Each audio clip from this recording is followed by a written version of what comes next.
Shalom. Pada hari Natal ini, saudara-saudara, kita berkumpul bersama-sama untuk memuji Tuhan, mendengarkan firman Tuhan. Mari kita mulai mendengarkan firman Tuhan. Mari kita berdoa. Tuhan, kami membuka hati kami rindu mendengarkan firman-Mu. Tuhan, berfirmanlah kepada kami. Kami siap untuk mendengar. Roh Kudus yang manis, biar urapi semua kami yang mendengarkan dan urapi juga hamba-Mu, supaya hamba-Mu mampu menyampaikan isi hati-Mu. Terima kasih Tuhan, dalam nama Yesus. Haleluya, amin.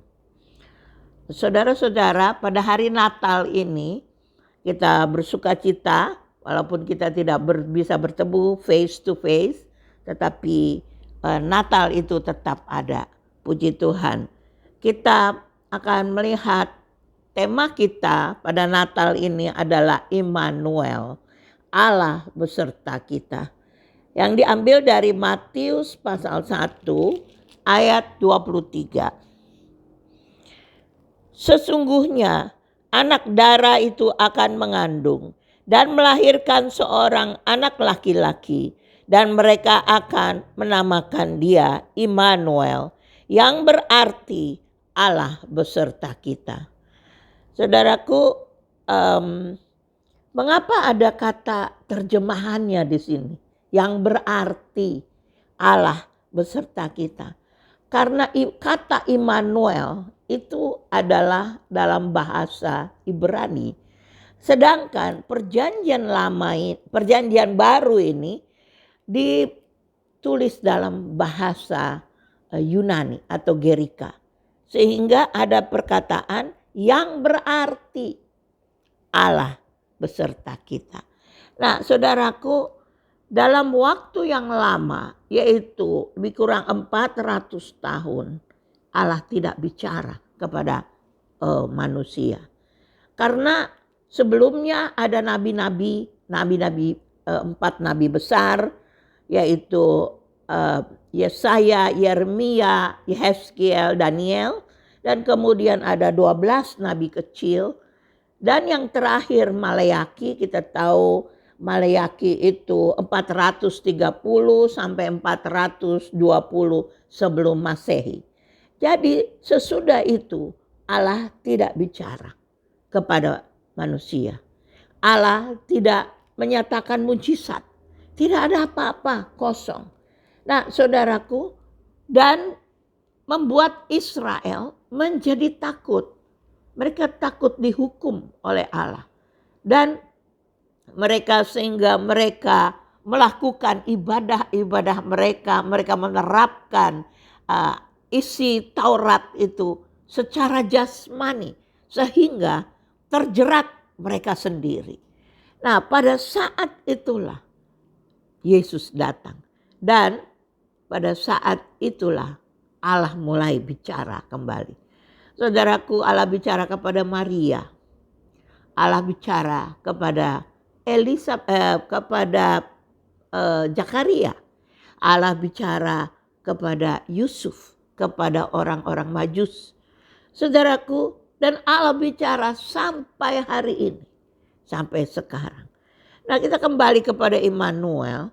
Immanuel ini, arti kata Immanuel adalah Allah beserta dengan kita, yaitu Allah turun dari surga dalam rupa manusia dan tinggal di antara kita. Allah beserta kita. Allah itu Elohim, pemilik ciptaannya. Itu Kejadian 1 ayat 1. Allah Elohim, yaitu dikatakan pencipta langit dan bumi. Allah Supreme, Allah yang dahsyat, maha kuasa, Allah pencipta. Dan kalau Tuhan itu Adonai, yaitu the ruler of the universe. Saudaraku, jadi Allah pemegang otoritas tertinggi, pengatur segala sistem kehidupan, Tuhan Raja yang Maha Kuasa mau hadir di tengah-tengah kita. Bahkan mau tinggal di dalam kita. Itu adalah Immanuel yang kita renungkan pada masa-masa Natal ini. Allah mau menjadi manusia dan tinggal di antara kita. Itulah arti Natal ini. Mengapa? Mengapa Allah mau menjadi manusia? Mengapa Allah harus menjadi manusia? Yang pertama adalah karena dosa. Manusia terpisah dari Allah di dalam kitab Kejadian.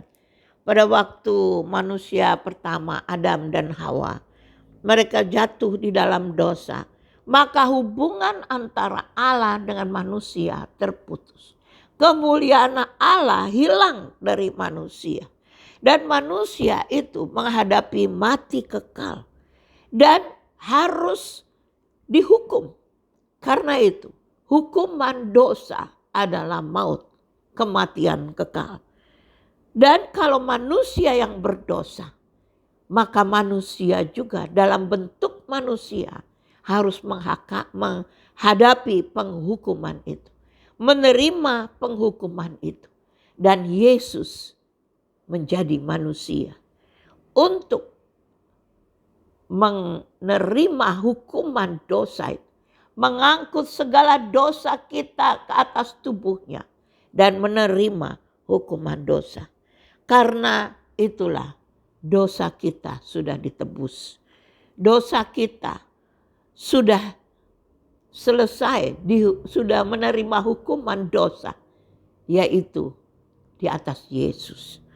Saudaraku, bagaimana kita tidak berterima kasih? Mengapa? Karena Allah mau tinggal di antara kita. Mau menjadi manusia. Itu adalah Immanuel. Yang kedua, Allah mau diam di antara kita. Tetapi kita kotor. Kita penuh dengan dosa. Sebab itu Allah merencanakan supaya kita disucikan, dimurnikan. Dan untuk menyucikan kita, darah Yesus yang tercurah di Bukit Golgota itu menyucikan kita. Nah saudaraku, di dalam Yohanes 1 Yohanes 5 ayat 11-12 itu dikatakan, dan inilah kesaksian itu, Allah telah mengaruniakan hidup yang kekal kepada kita. Dan hidup itu ada di dalam anaknya. Barang siapa memiliki anak, ia memiliki hidup. Barang siapa tidak memiliki anak, ia tidak memiliki hidup. Jadi berarti bahwa hidup itu ada di dalam Yesus. Karena kita ini yang tadinya mati. Kita ini tadinya putus hubungan dengan Allah. Kembali dihidupkan di dalam Yesus. Dan Allah mau tinggal di dalam kita. Allah tidak pernah mau meninggalkan kita. Keinginan yang terbesar dari Allah adalah untuk diam bersama-sama dengan manusia. Kembali seperti di Taman Eden. Allah bersama-sama dengan Adam. Allah ada fellowship yang akrab dengan Adam. Saudaraku, Adam diciptakan untuk persekutuan dengan Allah. Kalau kita lihat Allah menciptakan manusia untuk menerima kemuliaan Allah. Kita lihat di dalam Yesaya pasal 43. Yesaya 43 ayat 7.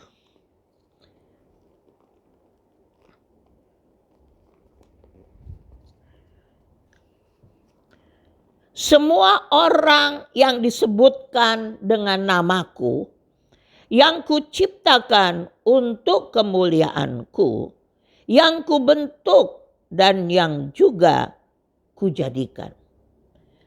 Kuciptakan untuk kemuliaanku, untuk menerima kemuliaan Tuhan. Tetapi akhirnya kemuliaan itu hilang. Itu dia sebabnya Allah membuat rencana untuk mengembalikan semuanya itu. Di dalam Zefanya 3 ayat 17 itu dikatakan bahwa Tuhan itu melihat kita. Tuhan bergirang karena kita. Saudaraku, karena begitu besar dia mengasihi kita. Dia senang. Saudara tahu bagaimana seorang ayah dan ibu yang melihat anaknya yang masih kecil. Dan dia senang melihat anaknya. Dia bergirang. Saudara, begitulah Allah bergirang melihat kita. Karena kita, dia bergirang.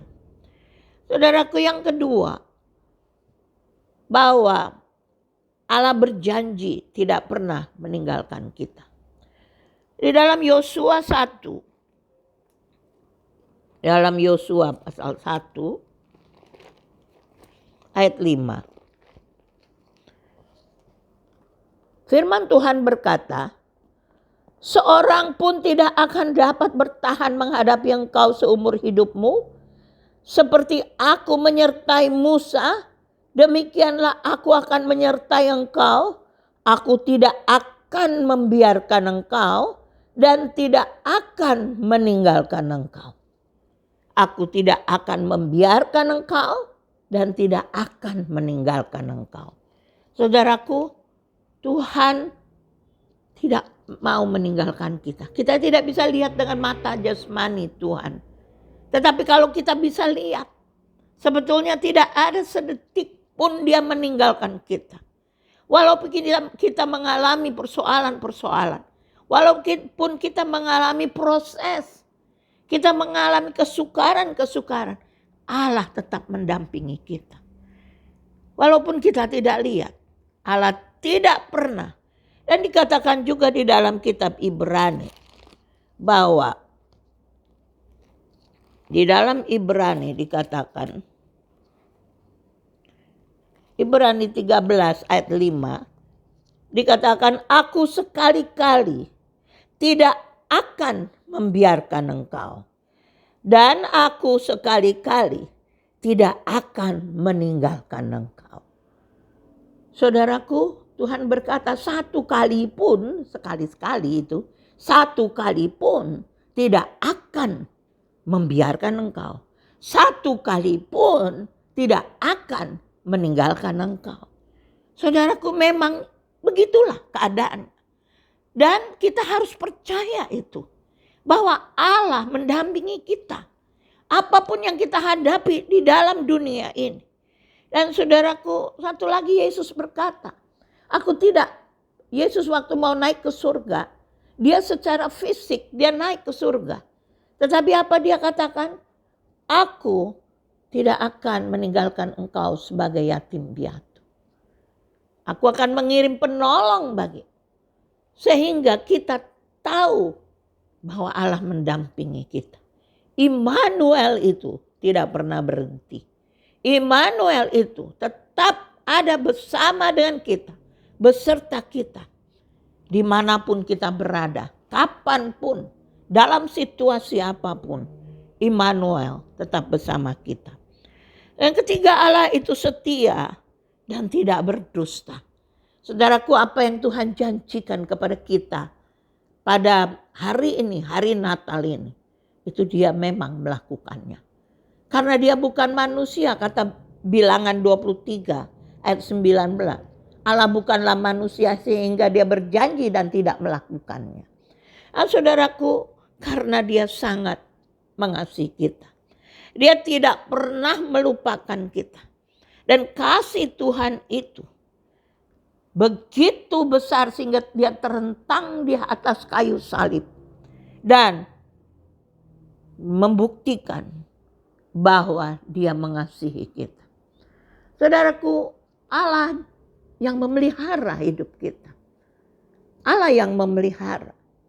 Allah punya sifat kebapaan dan keibuan. The fatherhood of God and the fatherhood of motherhood of God. Itu sebabnya Allah pelihara, Allah menyediakan, Allah melindungi. Saudaraku, karena itu memang karakternya Allah. Dan saudaraku, pemeliharaan Allah atas kita itu luar biasa. Karena dia tidak pernah meninggalkan kita. Bagaimana kita mengalami ini semua? Yang pertama, kita taat kepada Allah. Kita taat kepada kehendaknya. Belajar untuk taat. Saudaraku, kita berseru kepada dia dalam doa setiap waktu. Kita naikkan doa kita kepada Allah. Selalu bersekutu dengan dia melalui firman. Melalui doa tadi, melalui firman, melalui belajar taat. Saudaraku, dan kita akan lihat bahwa semakin hari, semakin hubungan kita semakin dekat dengan Tuhan. Semakin kita terasa Immanuel itu. Bahwa Allah tidak pernah meninggalkan kita. Bahwa Allah memelihara hidup kita. Saudaraku, Allah punya rencana untuk masa depan supaya dia akan tinggal bersama-sama dengan kita terus. Yaitu dia di dalam kitab Wahyu berkata bahwa tempat kediaman Allah adalah bersama-sama dengan manusia. Saudaraku, biar kita ingat itu. Bahwa Natal ini kita mau renungkan Immanuel. Allah beserta dengan kita. Allah tidak pernah sekalipun meninggalkan kita. Allah tidak pernah sekalipun membiarkan kita. Allah selalu mendampingi kita. Saudaraku, inilah pesan Natal pada masa-masa ini. Masa-masa di mana kita tidak dapat berkumpul. Di mana ada beberapa sahabat-sahabat kita yang sakit. Masa-masa inilah mari kita renungkan Immanuel. Allah beserta kita. Allah tidak pernah meninggalkan kita. Apapun yang kita hadapi. Amin. Mari kita berdoa. Tuhan, ajarlah kami supaya apa yang Engkau katakan ini masuk ke dalam hati kami yang paling dalam. Dan tidak pernah kami lupakan bahwa Engkau tidak pernah melupakan kami dan tidak pernah meninggalkan kami. Walaupun kami di dalam proses, kami dalam keadaan kesusahan atau penderitaan, kami dalam keadaan sakit, kami tahu bahwa Allah tidak pernah meninggalkan kami. Allah selalu mendampingi kami. Ajar kami Tuhan untuk pegang ini seumur hidup kami. Sampai kami nanti bertemu muka dengan Tuhan. Terima kasih Tuhan. Kami berdoa Tuhan untuk semua situasi pada saat-saat ini. Natal, di mana banyak sekali menghadapi macam-macam penderitaan, di mana kami tidak ada kebebasan untuk bertemu satu dengan yang lain. Kami berdoa Tuhan, biar Engkau hadir dan kami lebih lagi bersungguh-sungguh hati kepada Tuhan. Kami bersama Tuhan menghadapi semuanya. Kami berdoa untuk saudara-saudara kami yang sakit. Tuhan, biar supaya Engkau jamah saat ini. Di dalam nama Yesus, semua penyakit-penyakit coronavirus kami ikat, kami usir keluar dalam nama Yesus. Dalam nama Yesus, biar kuasa Roh Kudus menaungi semua yang sakit. Kuasa Roh Kudus akan mengurapi, menaungi anak-anak Tuhan yang sakit. Dan biar mujizat Tuhan terjadi di dalam nama Yesus. Terima kasih Tuhan. Tuhan, kami mengucap syukur kami memiliki Engkau dalam hidup ini. Kami mengucap syukur karena Engkau mau lahir bagi kami sebagai manusia. Dan Engkau mau menebus kami. Mau mati di kayu salib bagi kami. Terima kasih Tuhan. Kami serahkan seluruh hidup kami ke dalam tangan Tuhan. Dan Tuhan, biarlah supaya damai Natal tetap masuk ke dalam kehidupan kami dan menguasai kehidupan kami, apapun yang kami hadapi. Terima kasih Tuhan. Dan saudara-saudara yang dikasihi Tuhan, mari kita bangun berdiri semua dan terimalah berkat Tuhan. Di dalam hari-hari Natal ini, panjatkan semua harapan kepada Tuhan dan terimalah berkat Tuhan. Tuhan memberkati engkau dan melindungi engkau. Tuhan menyinari engkau dengan wajah-Nya dan memberi engkau kasih karunia. Tuhan menghadapkan wajah-Nya kepadamu dan memberi engkau damai sejahtera. Diberkatilah engkau pada waktu masuk rumahmu dan diberkatilah engkau pada waktu keluar rumahmu. Tuhan akan membuka bagimu perbendaharaannya yang melimpah dan memberkati segala pekerjaanmu. Tuhan akan mengangkat engkau menjadi kepala dan bukan menjadi ekor. Engkau akan tetap naik dan bukan turun. Apabila engkau mendengarkan perintah Tuhan dan melakukannya dengan setia. Kasih karunia daripada Tuhan Yesus Kristus, kasih Allah Bapa, dan persekutuan dengan Roh Kudus menyertai saudara-saudara sekalian pada malam-malam Natal ini sampai Tuhan Yesus datang kembali. Maranatha. Haleluya. Amin.